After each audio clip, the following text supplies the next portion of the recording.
Hello लोगोफोर, नोंथांमोन बयखौबो आंनि बे आर्मि लाभार्स बड' इउटुब चेनेलाव फिन खनसे बरायहरनाय थाबाय।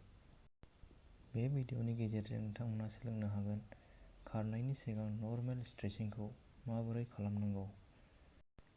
भिडिअखौ जोबजासिम नायलांदो, नोंथांमोनहा खनसे नायबानो गोसोआव थागोन।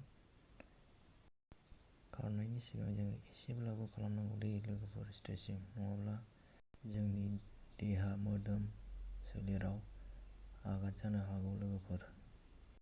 मानोना जोंनि बडिया रानिं एबा वार्कआउट खालामनो थाखाय दानो रेडि नंथ'आ। स्ट्रेचिं खालामखांनानै आरो बडिखौ वार्म आप खालामनानै लाग्रोनांगौ खारनायनि सिगां लोगोफोर।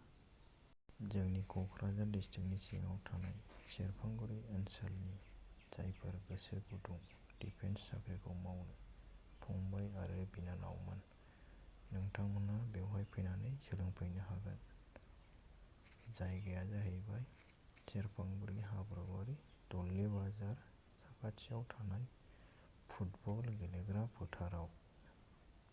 बेनि थाखाय नो admission fees, no form fill up, only for जयनिं एन्ड रानिं विथ मी लोगोफोर। प्रेक्टिस टाइम फुंनि 6 रिंगानिफ्राय 8 रिंगासिम। खारनायनि सिगां माबोरै वार्म आप जायो बेखौबो आङो भिडिअ लाबोगोन लोगोफोर।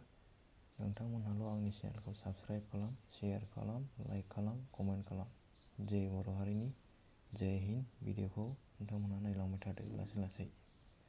आरो भिडिअखौ नायनानै बुजियाखैबा माबोरै खालामनांगौ कमेन्ट बक्सआव कमेन्ट लिरनानै हरबानो जाबाय लोगोफोर। जय हिन्द, जय बर' हारिनि।